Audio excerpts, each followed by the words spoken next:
At the wedding, my wife-to-be, wearing a pure white gown, walked down the aisle on the arm of her male best friend. Just as I was about to demand an explanation, her male best friend humiliated me on the spot. Sincere, Victoria agreeing to marry you is already a blessing. Victoria and I made a pact the bride and groom at each other's weddings had to be us. I looked at Victoria Bellweather beside me. She wore an arrogant expression, her tone matter-of-fact. Since you love me, you should accept everything about me. Everyone present turned to look at me. I chuckled, tore off the boutonniere labeled Groom from my chest, and directly announced the wedding was over. An hour later, Bellweather Group's partners began terminating their contracts one after another. Victoria frantically called me. My tone was calm. "Excuse me, who is this?" Chapter 1. Although I agreed to marry you, Ethan and I made a pact that the bride and groom on the wedding day had to be each other. "You don't mind, do you?" Victoria asked me this at the wedding, a smile on her face. Her male best friend Ethan Hayes looked at me, his eyes challenging. "Sincere, marrying Victoria is like hitting the jackpot. It's just a ceremony, you wouldn't be that petty, would you?" "Petty? My wedding, my bride, but the groom isn't me. What is this?" I questioned Victoria. "If the groom marrying you today isn't me, why did you accept my proposal?" Victoria looked impatient. "Didn't I tell you? Ethan and I made this agreement long ago. Do you want me to be someone who breaks her word?" Hearing this, I laughed out of anger. "So to keep your word, you disregard my feelings and publicly become another man's bride at our wedding? Then what do all my years of devotion count for? To be with Victoria, I argued with my parents countless times, even running away from home. All these years, for Victoria's sake, I poured all my energy into the Bellweather Group. While she was out shopping with her friends, I was pounding the pavement, drumming up business under the scorching sun. While she was traveling domestically and abroad, I was shielding the Bellweather Group from attacks, both overt and covert. I even secretly used my family's resources to help Bellweather Group flourish, protecting its interests in the business world. She did nothing, simply enjoying everything with a clear conscience. I didn't mind any of this because I loved her. But now, at our wedding, she humiliated me publicly. In that moment, I felt utterly like a clown. I tore off the Groom boutonniere I was wearing and snatched the microphone from the officiant. "Since you want to be another man's bride, then I declare our wedding is hereby over." Sincere, Victoria's face was furious. "You were the one who proposed to me, and now you're the one calling it off. What do you take me for? And what do you take me for?" I really wanted to throw that question back at Victoria, but I held back. The answer didn't matter anymore. Ethan Hayes chimed in sarcastically from the side. "Sincere, you're supposed to be a grown man, yet you're being so petty. It's just a wedding ceremony. Is it really worth making such a fuss? You don't actually think calling off the wedding will threaten Victoria, do you? Let me tell you, Victoria doesn't love you at all. She only agreed to marry you because she pitied you. All these years you've clung to Victoria like a stray dog. It was only because Victoria is kind-hearted that she agreed to marry you." Hearing this, I turned my head to look at Victoria. She wore an arrogant expression. "That's right. You didn't actually think I truly loved you, did you? Sincere, take a good look at yourself. You just loaf around all day, doing nothing. Almost 30 and still haven't accomplished anything. You're just a good-for-nothing." She had barely finished speaking when her father, Arthur Bellweather, rushed over, beads of cold, sweat on his forehead, shouting, "You shut your mouth." Victoria was stunned, asking plaintively, "Dad, why are you shouting at me?" Arthur Bellweather shot her a fierce glare, then turned to me appeasingly. "Sincere, Victoria is just being childish. Please don't take her seriously, she really does love you. Today is your big day, with so many guests here. We can't let outsiders see us become a laughingstock. The auspicious time is almost here. Let's proceed with the wedding." I smiled. No need. The wedding is already over. Arthur Bellweather hurried over to grab my arm. Good son-in-law. Before he could finish, Victoria snapped angrily, "Dad, If he wants to leave, let him if you hadn't pressured me back then. And if I didn't pity him, I never would have agreed to marry him. I, Victoria Bellweather, am the general manager of the Bellweather Group. A good-for-nothing like him is completely unworthy of me." I nodded seriously. "Yes, you're right. I am indeed unworthy of you." Her clique started chiming in with sneers and sarcastic remarks. At least he has some self-awareness, knowing he's not good enough for Victoria. The Bellweathers are a prestigious family, and the Bellweather Group is a major enterprise. You should be secretly overjoyed just to marry Victoria, yet you dare throw a tantrum at the wedding, acting like you're somebody important. If you're leaving, hurry up and go. Don't stand here embarrassing yourself." Before I could speak, Arthur Bellweather roared furiously. "All of you, shut up," he looked at me pleadingly. "Good son-in-law, you can't leave." As he spoke, he actually started to kneel before me. Ethan Hayes quickly ran over and stopped him. "Uncle Arthur, what are you doing? He's just a useless bum who does nothing at the company all day. The group will be better off without him." Hearing this, I laughed without me. The Bellweather Group wouldn't last a day before going bankrupt. Victoria also ran over. "Dad, I really don't understand why you value a good-for-nothing so much, even wanting to kneel to him. If you kneel to him today, you'll disgrace our Bellweather family name and the Bellweather Group." Arthur Bellweather's chest heaved violently with anger, his trembling finger pointing at Victoria and Ethan. You two."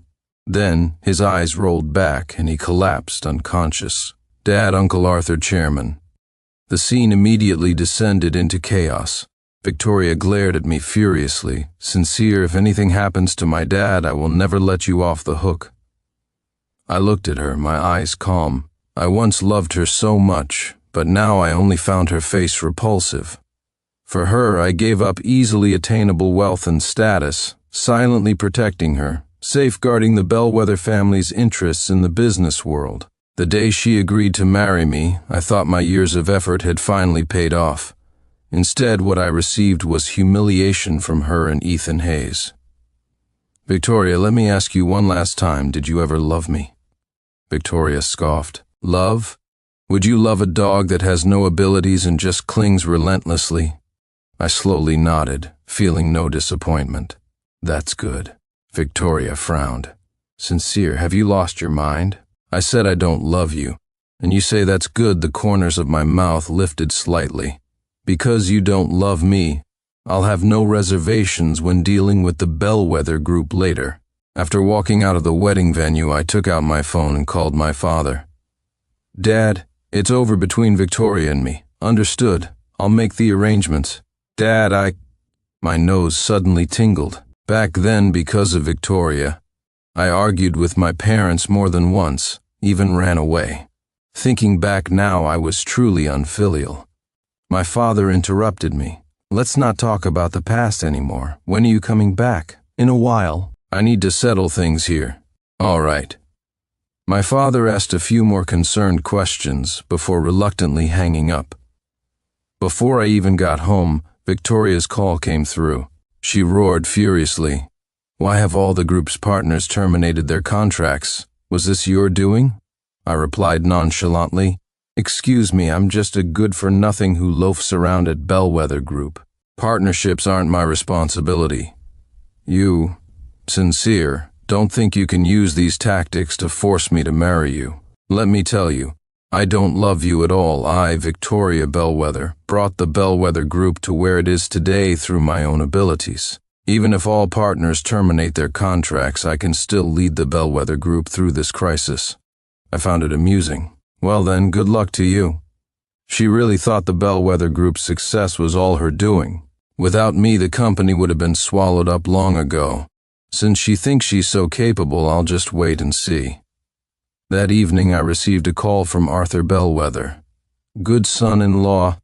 I cut him off. "Chairman Bellweather, your daughter and I didn't get married. Please stop calling me son-in-law." Arthur Bellweather on the other end was speechless for a long moment before speaking. "Mr. Clark, I beg you, please be merciful. If you just spare the Bellweather Group, I'll bring Victoria to kneel and apologize to you first thing tomorrow morning." I chuckled. Chairman Bellweather, let's not even go there. Can you actually make decisions for Victoria? If Arthur Bellweather could control Victoria, he wouldn't have let her and Ethan Hayes humiliate me at the wedding. It's late. I need to rest. I didn't give Arthur Bellweather a chance to continue and hung up directly. The next day, just as I was about to step out for breakfast, I opened the door to find Victoria standing outside. Her eyes were bloodshot. Clearly, she hadn't slept all night. I looked at her calmly. Yes? She forced a smile. What happened at the wedding was my fault for not discussing it with you beforehand. But that's between us two. It shouldn't involve the group. Personal feelings and work must be kept separate, so I interrupted impatiently. What exactly are you trying to say? Victoria looked at me. I need your help. I looked her up and down, my tone questioning. Didn't you say you could lead the group through this crisis with your own abilities? Victoria's face flushed red. Sincere, don't think the group can't function without you. I was just thinking of giving you another chance. Don't be ungrateful. I laughed. She really knows how to flatter herself. I appreciate the sentiment, but I don't need it. By the way, did you and Ethan Hayes complete your wedding yesterday? He's your husband now. You should ask him for help. Victoria trembled with anger, pointing a finger at me. Sincere, don't you come crying to me later. I stated flatly, don't worry, that will never happen. I almost forgot to tell you, your time is running out. Victoria sneered. You think I'll believe you? We just lost some partners. If this batch is gone, there'll be another. It just means some losses, and the Bellweather group is large enough to bear it. I smiled. It wasn't just about losing this batch of partners. It was that no one would partner with the Bellweather group in the future. If you're so confident, why did you come looking for me? Shouldn't you be busy contacting new potential partners for Bellweather group right now? Victoria's expression turned ugly. Just as she was about to speak, her phone rang. Ms. Bellweather, bad news. A partner called saying there are serious quality issues with our project. They're demanding compensation for breach of contract due today, or they'll take legal action. What? Victoria was aghast, then furious. How could there be quality issues with the project? Investigate, find out what happened, Ms. Bellweather. The priority now is to placate the partner. Victoria looked at me, her mouth open. I met her gaze calmly, knowing exactly what she was thinking. She wanted my help but was too proud to ask, hoping I would offer first. But the Sincere who would give his all for her and the Bellweather group was dead. Now she and the Bellweather group had nothing to do with me. I understand. I'll go see the partner right now. Hanging up, Victoria rushed off, shooting me a look full of resentment before leaving. I paid it no mind. The real show was just beginning. Victoria was still the same, always blaming others, never examining herself. There was a time when a single look from her would make me wonder what I'd done wrong, carefully explaining and apologizing. But those days were gone forever. Now I was reborn. Truthfully, I had a premonition back when Victoria let Ethan Hayes join the Bellweather group. But I still held on to hope for her. Before Ethan joined, the group was united. Everyone was motivated, working hard for the company's growth. After Ethan arrived, everything changed. Hard work went unrewarded, while brown-nosers climbed the ranks.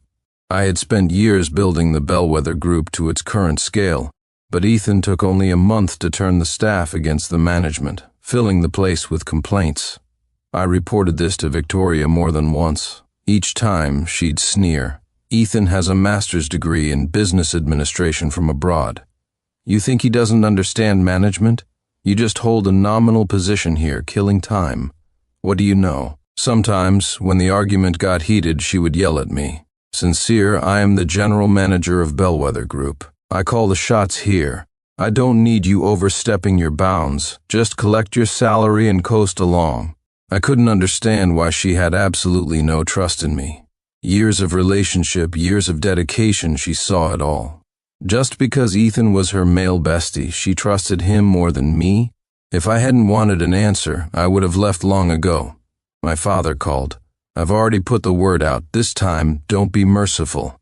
I replied I won't because my love for Victoria had completely vanished. Afterward, Bellweather Group's former partners called me one by one, asking what they should do next. Do what needs to be done. Since Bellweather Group's projects have quality issues, demand compensation. Otherwise, take legal action. After that, I drove to the Bellweather Group headquarters. How could I, the audience, miss such a big show? Inside Bellweather Group, anxiety hung thick in the air. Many employees were whispering about how long the company could last, whether they should start looking for new jobs. Sincere, you dare show your face here seeing me? Ethan looked like he'd seen a mortal enemy, his eyes bloodshot, looking ready to devour me. I smiled. Why wouldn't I dare? Neither Victoria nor Arthur Bellweather has fired me. I'm still part of the group. You still know you're part of the group, Ethan yelled at me. The partners unilaterally canceled contracts and are demanding compensation. Everyone in the group has been frantically busy since yesterday. What have you been doing? My tone was puzzled. Didn't you say I was just a good-for-nothing waste of space in the group? A good-for-nothing should do what good-for-nothings do, sleep at home. Hearing this, Ethan's face contorted with rage, and he pointed a finger at me. You... Enough. Victoria walked out of her office, staring coldly at me. Sincere, since you're here, get to work. We're short-staffed right now. She tossed a file at me. This contains the contact information and addresses of the group's partners. I don't care how you do it, but you must make them stop demanding compensation and resume cooperation with the company. Holding the file, I was stunned. Where did Victoria get the audacity to order me around like this?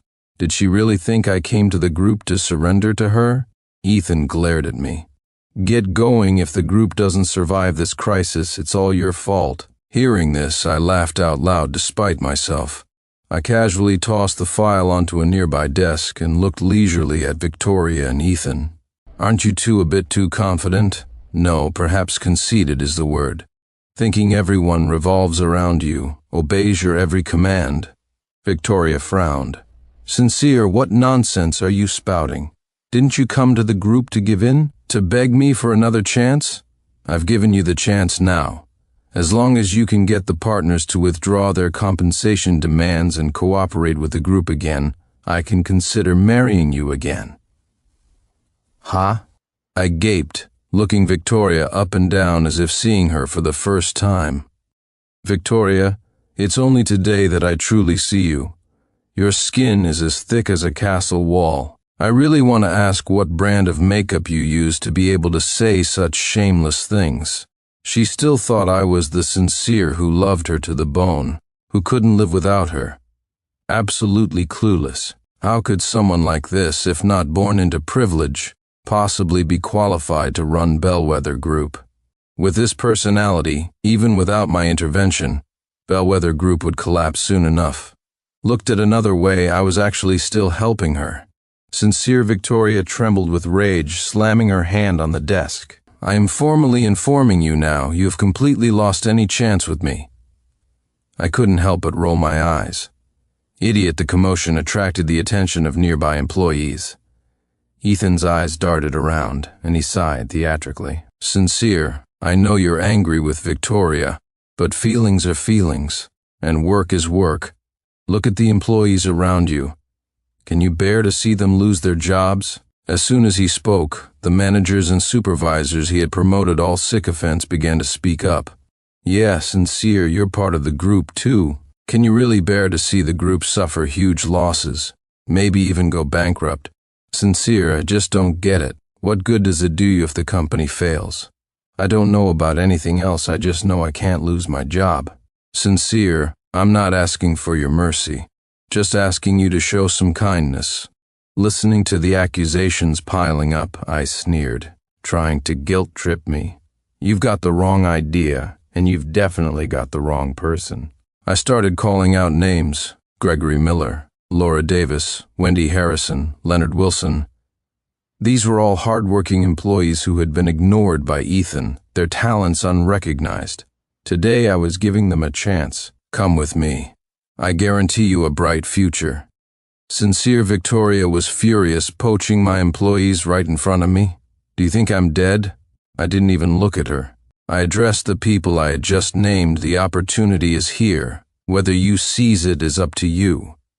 With that, I turned and walked away, ignoring Victoria's enraged shouting behind me, not even glancing back. Just as I stepped out of the group building, I heard footsteps behind me. Advisor Clark will follow you. Yeah, I've had enough of Ethan Hayes for a long time. Every single person I had named came up to me. I smiled good. Rest assured, I keep my word. I will absolutely give you all a bright future. Smiles appeared on their faces. Advisor Clark, I'm a veteran employee of Bellweather Group. Others might not know, but I know clearly that Bellweather Group is where it is today entirely because of your hard work, building it up bit by bit. Victoria just holds the title of general manager but does nothing except pressure subordinates. And Ethan Hayes, he doesn't understand management at all. Ethan claims to have a master's degree in management from abroad, but we all know how much that's worth. Look at the people he promoted all got there by kissing up to him. Those of us who actually work hard are ignored. I see it clearly now. Even if I worked myself to death at Bellweather Group, I'd never get promoted. Listening to their indignant words, I patted each of them on the shoulder. Don't worry. I'm not Victoria, and I'm certainly not Ethan. I've seen how hard you all work. As long as you continue to be dedicated, I promise I won't treat any of you unfairly. I told them to go home, pack their things, and wait for my instructions. These people were elites seasoned in the business world. Rather than let another company benefit, I naturally wanted them in my fold. When I eventually inherit my family's enterprise, they would form my core team. At noon, Arthur Bellweather came to see me. His face was etched with exhaustion, the lines deepened. The moment he saw me, tears streamed down his aged face. Mr. Clark, I've wronged you. I said flatly, there's no need to ask me to spare Bellweather Group. The group exists today because of me. I'm merely taking back everything I put in. Mr. Clark, I'll kneel before you. I beg you, spare the Bellweather family this once. I'll make Victoria come and apologize to you when I get back. From now on, she can be your servant. You can treat her however you want. Seeing Arthur Bellweather kneeling before me, his wrinkled face wet with tears, I felt a twinge of unease. But remembering the humiliation Victoria and Ethan subjected me to at the wedding, my heart hardened again. Chairman Bellweather, Victoria and Ethan are the ones who did wrong. You don't need to pay for their mistakes. Mr. Clark, Arthur Bellweather started to plead again when his phone suddenly rang.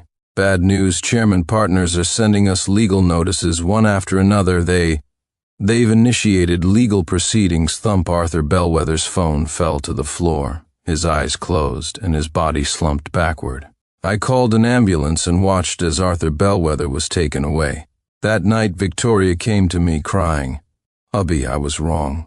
Please save my dad, save Bellweather Group.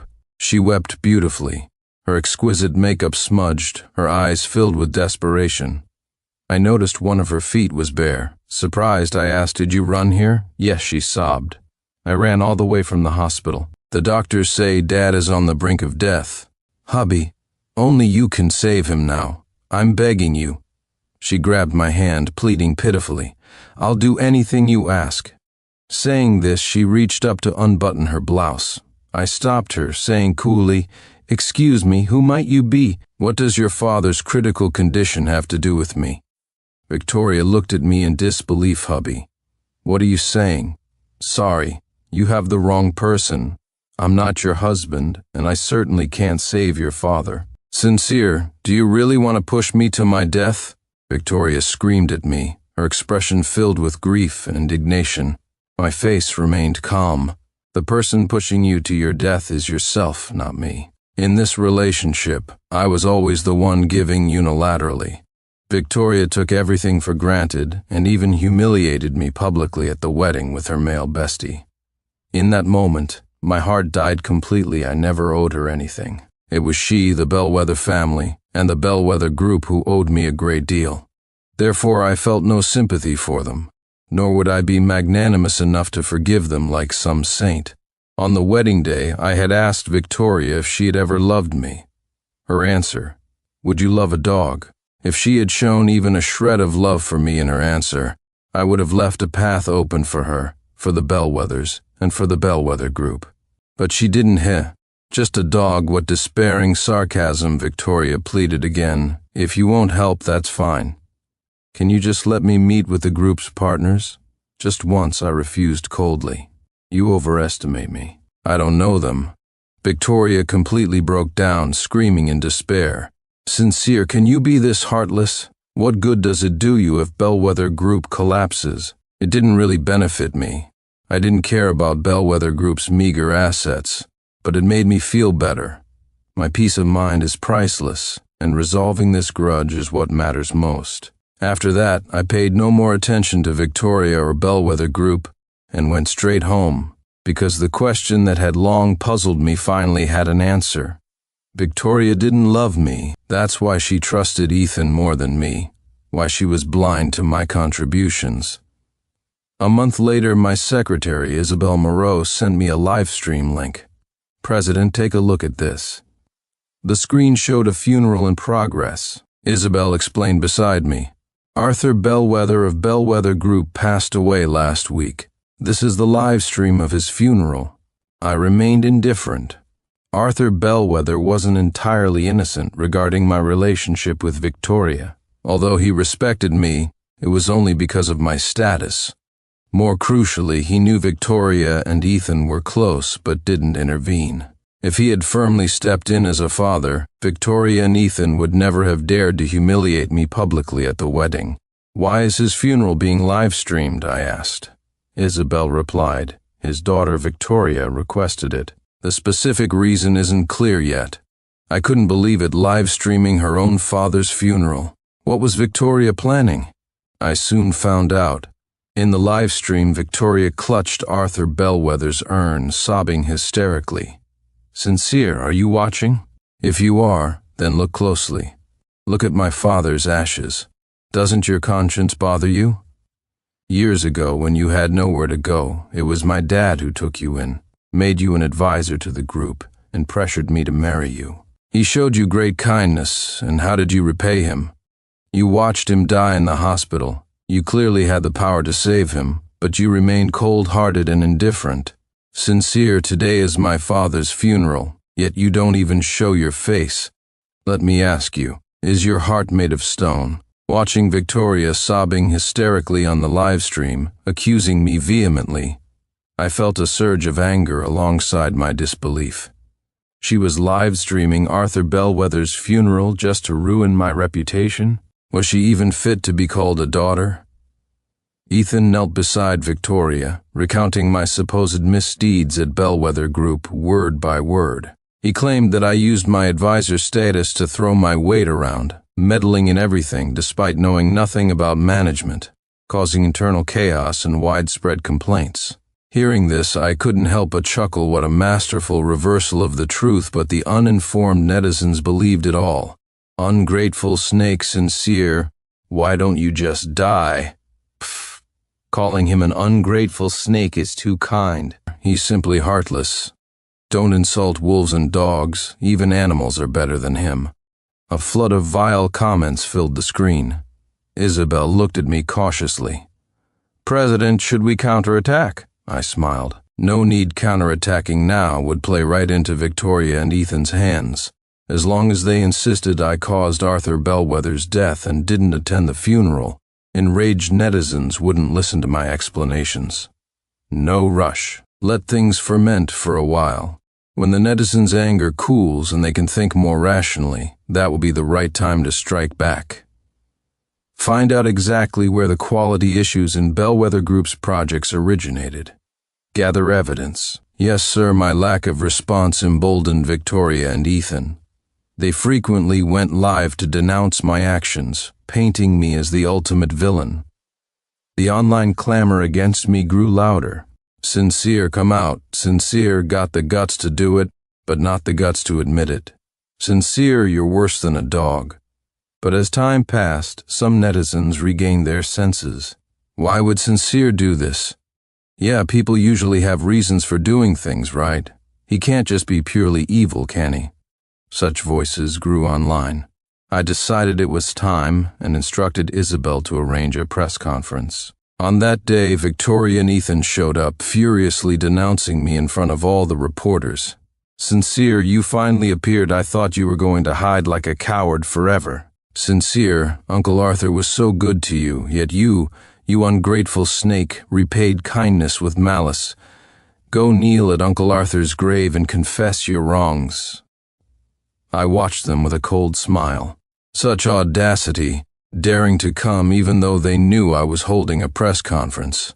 Since they wanted public disgrace so badly, I would oblige them. The reporters fired questions. I gestured for silence and had Isabel play the video from the wedding day. Regarding everyone's questions, you'll understand after watching this video. As the video played, Victoria and Ethan's past words echoed one by one. Since you love me, you should accept everything about me. Victoria doesn't love you at all, she only pitied you. Would you love a dog? The reporters were dumbfounded. Netizens watching the live stream were outraged, forcing another man to be the groom at the wedding and humiliating him publicly. My fists are clenched just watching this. Those despicable dogs, I wish I could jump through the screen and tear them apart. Sincere has incredible restraint. If it were me, I would have destroyed them on the spot. Victoria looked flustered, trying to bluster. Even if I was wrong, you should have dealt with me. Why did you let Dad die? He was so good to you, never did anything to wrong you. I sneered. You should ask yourself and Ethan Hayes beside you. I took the evidence Isabel handed me. Why did Bellweather Group's projects have quality issues? It's all recorded here, transaction by transaction. Ethan, dare you say you don't know? Victoria snapped her head around, her eyes wide with disbelief. Ethan's face turned pale. He tried to bluff. Sincere, stop slandering me. What do the quality issues at Bellweather Group have to do with me? I smiled. I knew you wouldn't admit it, but it doesn't matter. You can explain it to the police. As I finished speaking, several plainclothes officers pushed open the doors of the conference hall and presented their badges to Ethan. You are suspected of embezzling public funds. Please come with us to assist in the investigation. Ethan's legs gave out, and he collapsed onto the floor.